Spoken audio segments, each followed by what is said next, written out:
PG വിദ്യാർത്ഥികൾക്കുള്ള national scholarship അപേക്ഷയ്ക്കുള്ള തീയതി നീട്ടണം. UGCക്ക് ന്യൂനപക്ഷ കമ്മീഷന്റെ കർശന നിർദ്ദേശം. PG വിദ്യാർത്ഥികൾക്ക് നൽകി വരുന്ന 3 ലക്ഷം രൂപയുടെ നാഷണൽ സ്കോളർഷിപ്പ് പുതുക്കി നൽകുന്നതിന് അപേക്ഷിക്കാനുള്ള തീയതി നീട്ടി നൽകണമെന്ന കേരള സർവകലാശാലയുടെ അപേക്ഷ അടിയന്തരമായി പരിഗണിക്കണമെന്ന് ന്യൂനപക്ഷ commission chairman advocate A. Rasheed UGCക്ക് നിർദ്ദേശം നൽകി.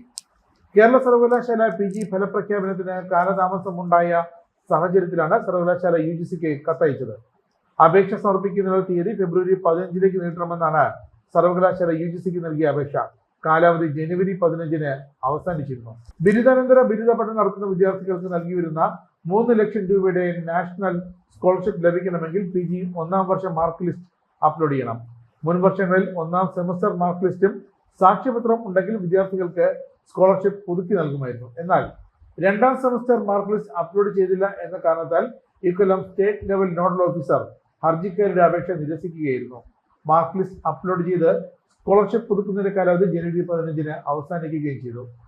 കേരള സർവകലാശാല 2-ാം സെമസ്റ്റർ പരീക്ഷയുടെ ഫലപ്രഖ്യാപനം ജനുവരി 23 ഫലപ്രഖ്യാപനത്തിന് സർവകലാശാലയിൽ നിന്നുണ്ടായ കാലതാമസം കാരണം തുക നഷ്ടമാകുമെന്ന ആശങ്കയിലാണ് കമ്മീഷൻ ആസ്ഥാന നടന്ന സിറ്റിംഗിൽ കൊല്ലം കടത്തൂർ പടിഞ്ഞാറേത്തറ സ്വദേശിനി കമ്മീഷന് പരാതി നൽകിയത്.